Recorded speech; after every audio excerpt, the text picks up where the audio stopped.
Evening 4:30 అవుతున్న time. ఇప్పుడు పావురాలకి అయితే మేత వేయాలి. స్టార్టింగ్ కొత్తలో తెచ్చినప్పుడు అన్ని పావురాలు ఒకేసారి తింటా ఉన్నాయి, కానీ ఇప్పుడు అలా కాదు. డెవిల్ తో కొంచెం ఇబ్బంది కాబట్టి డెవిల్ కి ఒక దగ్గర, మిగతా పావురాలకు ఒక దగ్గర అయితే వెయ్యాలి. లోపల మా గూడు ఎలా ఉంటుందో చూపిస్తా చూడండి.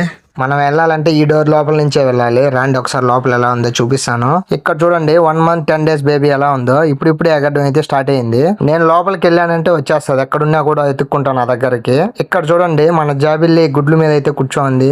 ఈ రూమ్ మొత్తం ఈ డబ్బాలతో నిండిపోవాలనేది నా డ్రీమ్. చూడాలి లాస్ట్ కి ఏమవుతుందో. ఇప్పుడు నా దగ్గర ఒక సైడ్ వచ్చేసి పావురాలు, ఒక సైడ్ వచ్చేసి కోడిని అయితే గుడ్లు కింద అయితే పొదగ పెట్టేస్తున్నాం. ఫస్ట్ కలర్ ఈ కలర్ వచ్చింది. లోపల పావురం 2 గుడ్లు పెట్టున్నది, ఇటు సైడ్ కోడి 11 గుడ్లు పెట్టున్నది. 2 పొదుగుతా ఉన్నాయి. చూడాలి ఈసారి మన పావురానికి ఈసారి ఏ కలర్ పిల్లలు వస్తాయి గెస్ చేయండి, కామెంట్ చేయండి. పావురాల రూమ్ డోర్ అయితే వేస్తున్నాను, కానీ ఈ పిల్ల బయటకి ఎలా వచ్చిందో నాకైతే తెలియదు. నెక్స్ట్ డే మార్నింగ్ చూస్తే ఈ హోల్ లో ఉంది, అంటే ఇక్కడ నుంచి బయటకు వస్తుంది అనమాట. పావురం పిల్ల ఎగరడం అయితే స్టార్ట్ అయిపోయింది.